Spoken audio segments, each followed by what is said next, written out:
Well, welcome back to the Law and Crime Network. My name is Bob Bianchi. I'll be with you to 3 o'clock today. Happy Monday to you guys, to our viewers, to those in the chat room. We are on fire at the Law and Crime Network. We have all sorts of things to go over. Let me put the glasses on. We got the Dukes case, Scandorito recaps. But you guys may remember the Jason Carter case. We covered it gavel to gavel at the Law and Crime Network. It was a fascinating case. A son accused of shooting and killing his mom. It was a hotly contested case. You see a picture of the defendant there. Well, he was found not guilty. That's right, folks, not guilty at trial. And I have the honor and privilege of bringing on this show the prosecutor who actually prosecuted this case, Ed Bull. You may remember him. He did an outstanding job with the evidence presented to him. But, you know, prosecutor, sometimes when you got to convince 12 beyond a reasonable doubt on a case of this nature, you're not able to make it past that goal line. So welcome to the show, sir. Thank you very much for having me. Yeah, and I found out offline that you're also a Jersey guy. You come from Edison, New Jersey, so that is a point, a check mark well in your favor, sir. Let me just get a little background. You are the chief prosecutor, the head prosecutor, and you're in your third term of office. Is that correct? That is correct. Yeah, that's amazing. And I was as well. I think one of the first questions I want to ask you, you're elected out there. We're appointed by the governors. I tried a murder case when I was prosecutor. My team thought I was crazy to do it. There's a lot of publicity. Your staff is watching you. Kind of takes on a different dynamic. Is this the first case that you've actually ever tried, or have you tried other cases as well? No, we are a rural area, but this is, in fact, our third homicide that I've prosecuted over the last 9 years. Within the first week of me taking office, we had a husband who paid a hitman to kill his wife. So literally the first trial I tried as a prosecutor here in Marion County was a homicide trial. And then we prosecuted, successfully convicted both the shooter and the husband approximately 8 years ago. Well, I have a lot of respect for it because I know there's a lot of pressure when you're the top guy and that media focus is like a laser beam on you. So, sir, let's go to Jason Carter. What do you think of the verdict? I mean, was it something that was unanticipated? Was it surprising when you were waiting for them to deliberate? Were you saying, comme ci, comme ça, could go either way here? You know, bottom line, I think if you talk to most prosecutors and law enforcement officers, they'll tell you you try to solve a homicide case one of three ways: through a forensic evidence, through eyewitnesses, or through a confession. And in this case, we had none of the above. So we recognized from the very beginning that this would be a difficult case to present with the evidence that we had. But at the end of the day, we believed that we had a good faith belief that conviction was likely. And so we went ahead with the prosecution. But, you know, as soon as you're sitting there and you present the evidence, we thought we did a good job. We clearly didn't convince the jury beyond a reasonable doubt. And the chips fell where they did, and you have to respect. We respect the jury's verdict when they come back in our favor. We have to respect the jury's opinion and their verdict when they come back not guilty. It's the way our system is designed. Of course, sir. Now, listen, 12 minds are always greater than one, I have found in my life. Do you think it's possible that the jury got it right and that maybe there's a potential another suspect in the case? And if so, are you looking into or asking the police in your capacity as a chief law enforcement officer to see if there's any other culprits to this crime?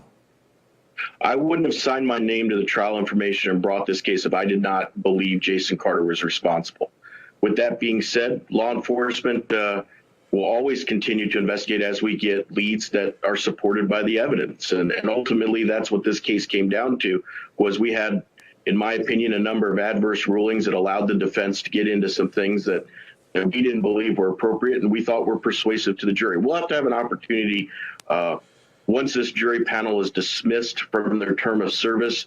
We will attempt to contact them through surveys to see exactly what they were thinking. Was this a case where they believed the defendant was innocent, or did they just simply believe the state didn't prove beyond a reasonable doubt? And we'll explore those issues. And of course, we are always attempting to, by any prosecutor, I would hope, we want to be certain we have the right guy. And we were certain we did. The jury saw it differently. What do you have, before you do that kind of due diligence, which is awesome, do you have an idea in your mind as to what you think the jury had a problem with?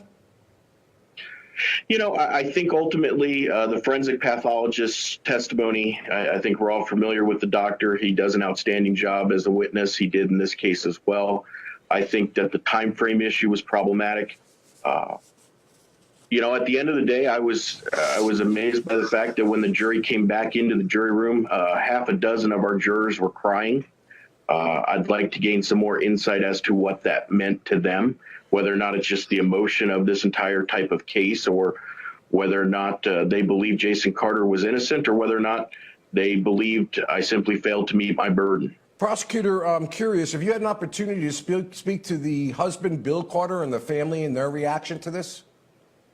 Yeah, I actually visited with Bill Carter yesterday to see how he was doing.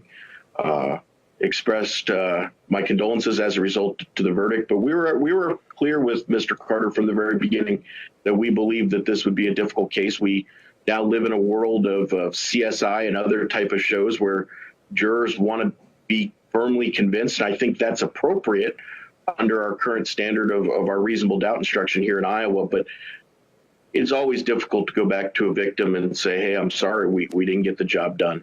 Yeah, prosecutor, there's something also kind of interesting in this case that I found from a legal point of view, and that is there was a civil trial that preceded the criminal case. And in my experience, when you have both going, typically the civil case is either stayed by the court to the conclusion of the criminal case, or if the civil case proceeds, of course, the defendant, that would be Jason Carter that we see there on our screen, would have a Fifth Amendment right to remain silent. How was it that the civil case was able to proceed before the criminal one? And did that civil proceeding give you additional information and data that you felt useful in your criminal prosecution?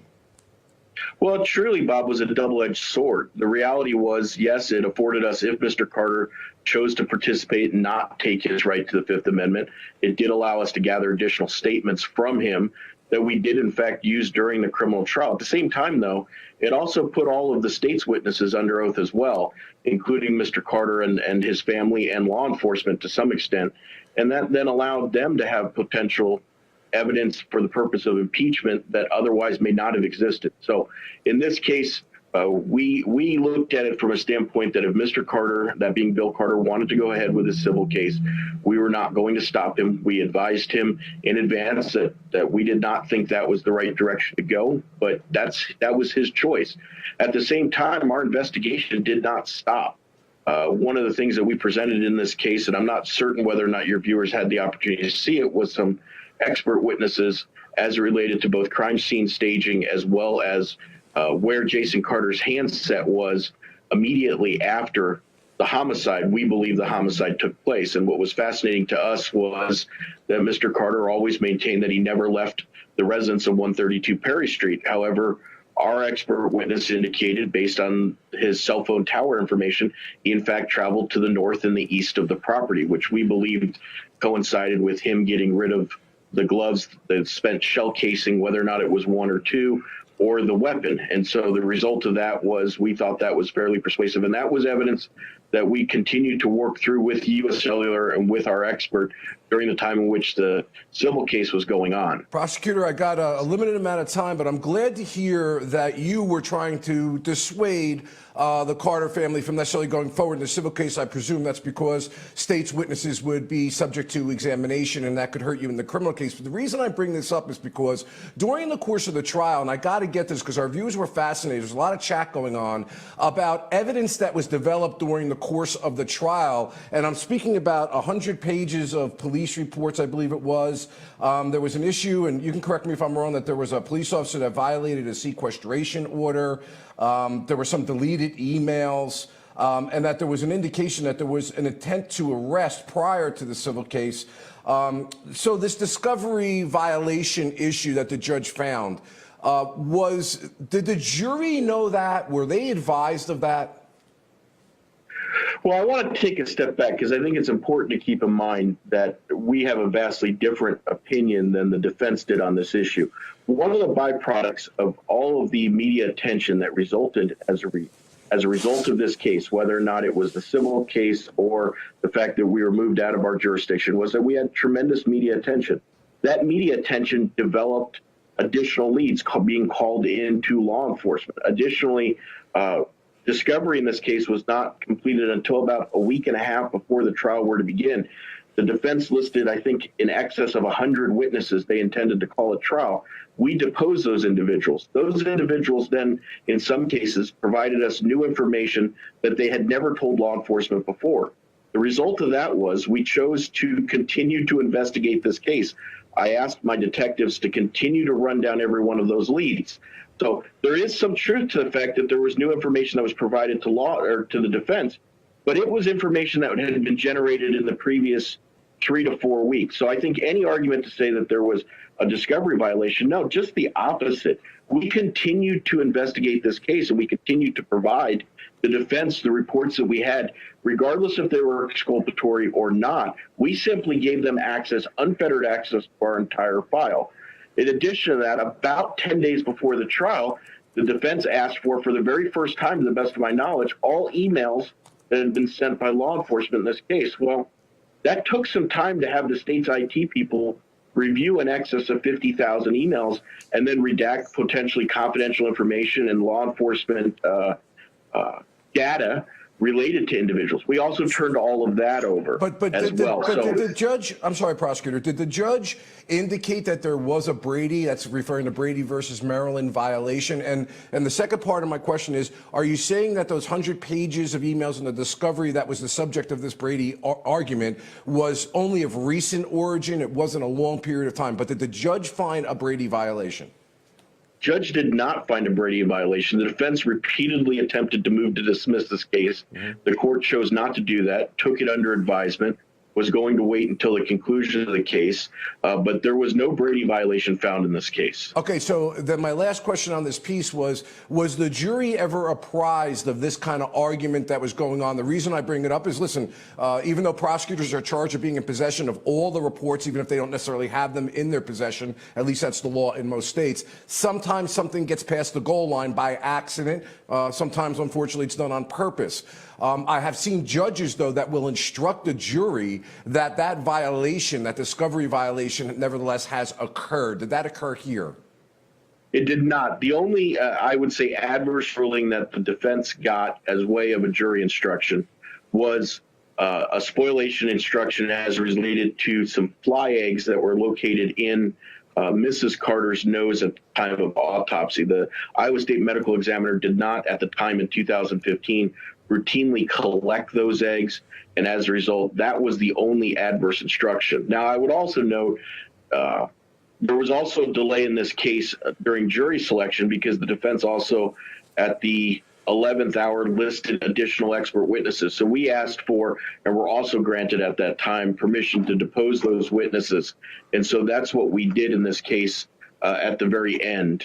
Even during the course of the trial, we were continuing to do depositions of witnesses that the defense continued to add during the course of the trial. Sir, are you indicating to me that, in your opinion, in terms of the procedural fairness of things, that the defense was given latitude by the court to introduce evidence perhaps that was coming in late, and that somehow kind of threw you off your game? Or did you feel you had the appropriate amount of time to prepare for it and the verdict would not have changed either way? The verdict would not have changed either way. I'm not making any excuses whatsoever. The court treated us fairly. The only ruling that I thought was contrary to the law, in my opinion, had to do with the defense's ability to admit hearsay through Special Agent Ludwig without exception to, in essence, try to prove an alternative suspect. The court, probably something that may be interesting to some of your listeners and viewers, is what was he deemed Sadi 2.0, some other dude did it 2.0, which allowed for hearsay to come in to say, did you learn this? And then give the jury an instruction that said, hey, don't take it for the truth of the matter asserted. Simply examine it from the context of, did law enforcement follow up on those leads? Prosecutor, I got 10 seconds left. I just need, what's the one thing we don't know about that the public should find out about, whether it be something fascinating, just a little anecdotal story, or something compelling in your mind? I think one of the things that most people don't realize is that, at least here in Iowa, we have a cordial relationship with the defense bar. This was not an adverse proceeding. We'll fight tooth and nail in the courtroom within the bounds of the law, but afterwards, We all go back home. We all know each other's families, and we treat each other with respect. Okay, Prosecutor Ed Bull, two things. One, I have three things. Mad respect for you from the Edison piece. Two, any prosecutor that puts themselves out there in the top job for that public scrutiny, win, lose, or draw, I've got respect for. And third, I think the last message you said perhaps is the most important in 30 years of practicing law, a cordial relationship. You fight like hell inside that courtroom, and then you go out and you treat yourselves with respect and professionalism. Ed Bull, thank you so much for being on the show. Thank you for having me. Have a good day. You got it. Good luck. Okay, guys, listen, fascinating interview. You can only get this at the Law and Crime Network. I'm asking, where else can you go? This is the place to be. We got a lot more coming up. Stick with us. I'll be with you to 3. We'll go to break. We'll be right back.